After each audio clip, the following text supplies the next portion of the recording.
여러분 안녕하십니까. 최근 장동혁 국민의힘 당대표의 거침없는 행보가 눈길을 끌고 있습니다. 지난번 영상을 통해서 전해드렸듯이 장 대표는 7월 10일 뉴데일리 TV와의 특별 인터뷰를 통해서 당원 게시판 여론조작 게이트로 제명된 한동훈에 대해 작심하고 직격탄을 날렸습니다. 그는 당원 게시판 문제는 범죄 행위라면서 한동훈 의원은 범죄 행위로 제명을 당한 것이지 해당 행위로 제명을 당한 것이 아니다라고 강조했습니다. 또 6.3 참정권 박탈 사태와 관련해서는 참관인 없는 투표함은 쓰레기함이라면서 전면 재선거를 촉구했습니다. 장동혁 대표의 이번 인터뷰 내용은 그 의미가 매우 크다고 할 수 있습니다.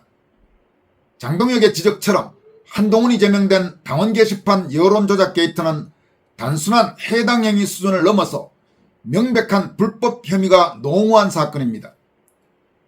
경찰이 만약 제대로 수사 의지만 갖고 있다면 이 사건을 저질렀다는 의혹이 제기된 한동훈이나 그 가족이 바로 사법 처리될 가능성이 대단히 높습니다. 이 문제와 관련해 사안의 심각한 본질을 애써 외면하고 한동훈 당원 게시판 사건이 마치 별일이 아닌 듯이 호도해온 자들을 향해서 장동혁은 당신들은 한동훈의 불법행위, 한동훈의 범죄행위까지 비호할 것인가라고 정면으로 반격한 셈입니다. 더구나 이번 인터뷰는 먼저 유튜브 채널인 뉴데일리 TV를 통해 공개된 뒤 바로 비중 있는 온라인 매체인 뉴데일리 활자 기사를 통해 국민의 관심을 끌기에 충분한 내용들이 상세하게 보도됨으로써 장동혁 대표와 뉴데일리 양측에 모두 큰 도움이 되는 윈윈 효과를 거뒀습니다. 여러분도 아시다시피 뉴데일리는 현재 내가 권순할 칼럼을 쓰고 있는 매체이기도 합니다. 만약 이번 인터뷰가 온라인 기사나 유튜브 방송 중 어느 한쪽만으로만 보도가 나갔다면 이런 시너지 효과를 거두기는 어려웠을 것입니다. 실제로 인터뷰 내용이 보도된 뒤 여러 유튜브 채널 등을 통해서 잇따라 이 내용이 계속 지금 보도가 나오고 있습니다. 신문이나 공중파, 종편, 보도채널, 연합뉴스 등 이른바 재래식 언론들의 노골적인 악의적 보도 홍수라는 열악한 언론 환경 속에서 힘든 싸움을 벌이고 있는 장동혁 대표는 이번 인터뷰 경험을 통해서 유튜브 채널과 온라인 매체로 대표되는 뉴미디어를 최대한 적극적으로 활용할 필요가 있습니다. 장 대표는 이날 인터뷰 후에는 국힘 중앙여성위원회와 마음 편한 특별위원회가 국회의원회관에서 개최한 6.3 참정권 침해 전국 학부모 시국 대토론회에 참석했습니다. 그는 축사를 통해 저는 요즘 거의 매일 올림픽공원을 찾고 있다. 어제 저녁에도 우산을 들고 올림픽공원을 찾았다. 갈 때마다 큰 감동을 느낀다.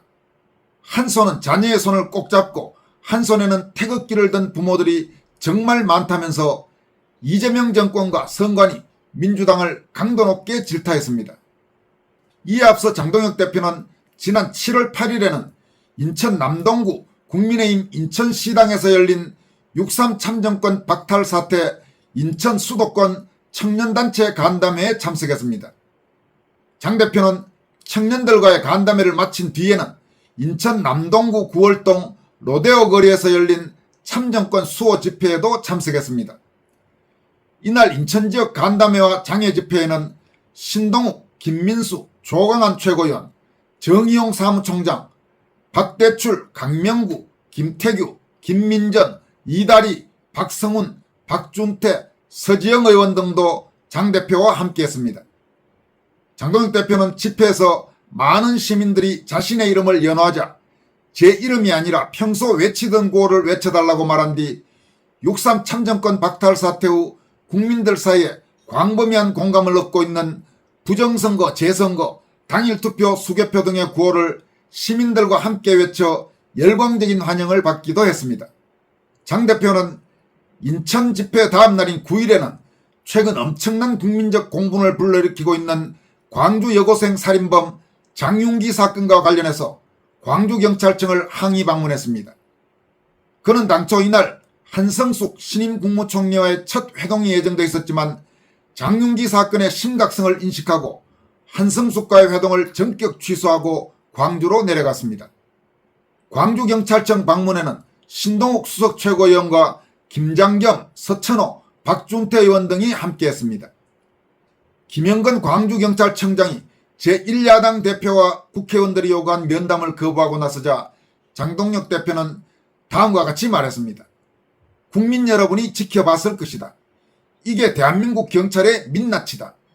이러니 피의자의 아버지가 경찰이라는 이유로 증거를 은폐하고 사건을 축소할 수 있는 것이다. 이렇게 강도 높게 질타했습니다.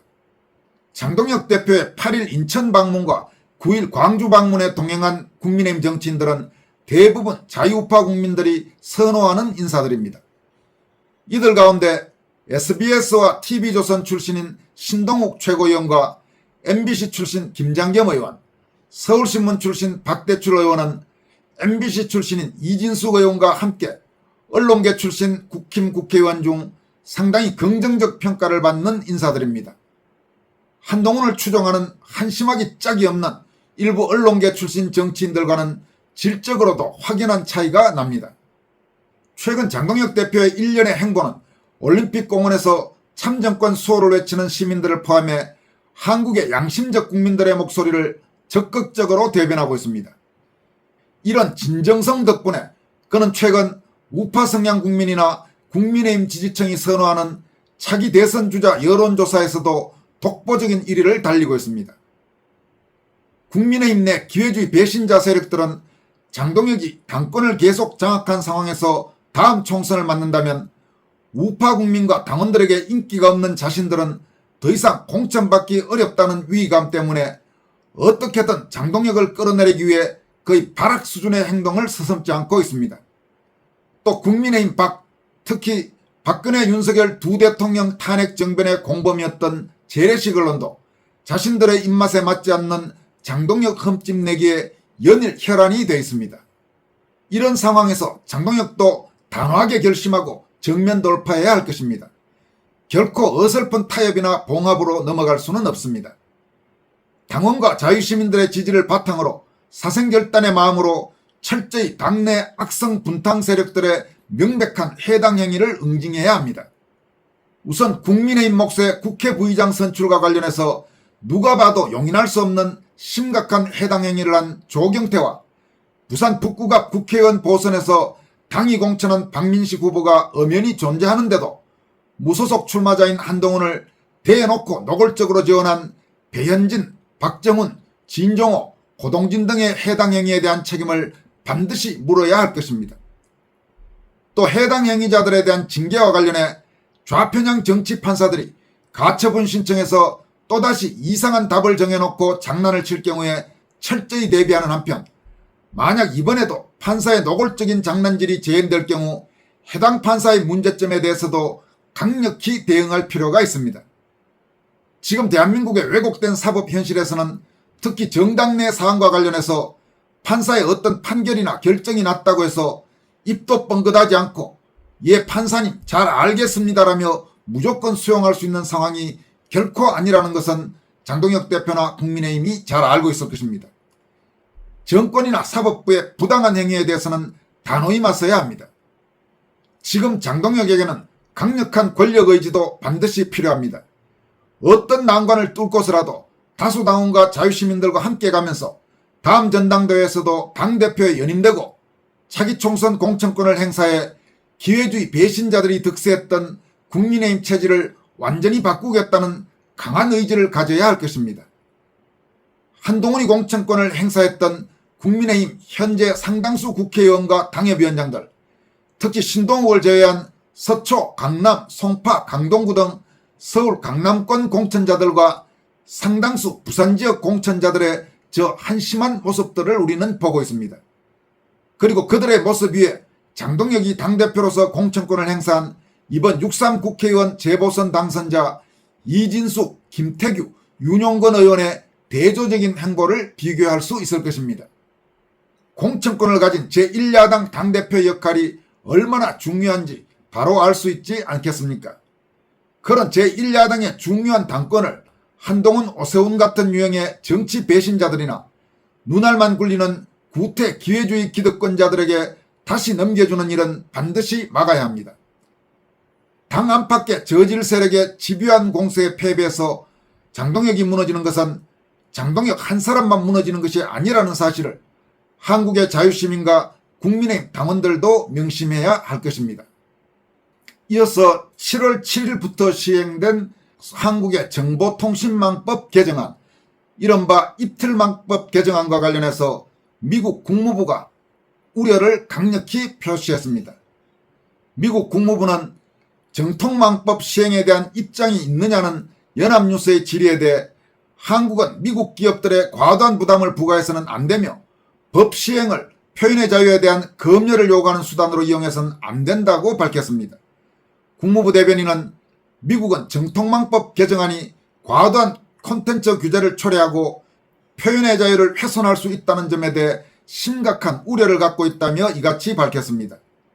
이어서 우리는 법 시행이 표현의 자유를 위축시키지 않도록 한국 정부가 주요 이해관계자들, 특히 미국 IT 기업과 지속적인 대화를 갖기를 기대한다고 말했습니다. 아울러 미국은 모든 사람을 위한 자유롭고 개방적인 디지털 환경을 조성하기 위해 한국과 계속 협력해 나갈 것이라고 밝혔습니다. 이달 7일 시행된 정보통신망법 개정안은 소위 허위조작 정보를 정보통신망에 유포하는 행위를 금지 처벌하고 대규모 정보통신망을 운영하는 플랫폼 사업자의 소위 불법 허위정보 삭제 등 법적 의무를 부과하는 것이 골자입니다. 미국 트럼프 행정부는 그동안 이 법이 표현의 자유를 중시하는 미국의 온라인 콘텐츠 규제 원칙에 어긋나고 구글과 메타 등 미국 플랫폼 기업에도 악영향을 줄 수 있다면서 문제를 제기해왔습니다. 미 국무부의 사라 로저스 공공외교 담당 차관도 지난 4월 방한 당시 한국 정부에 이 같은 우려를 전달한 바가 있습니다. 여러분, 지금 이 7일부터 시행된 정보통신망법 개정안, 소위 입틀막법과 관련해서 상당히 우려가 큰 것이 사실입니다. 물론 명백한 가짜뉴스 같은 것은 규제가 돼야 되지만 이게 정치적으로 악용될 그런 가능성이 적지 않기 때문에 많은 국민들이 지금 우려하고 있는 것입니다. 미국이 과연 이 문제에 대해서 앞으로 어떻게 나올지도 관심의 대상이라고 할 수 있습니다. 지금까지 권순할TV였습니다. 고맙습니다.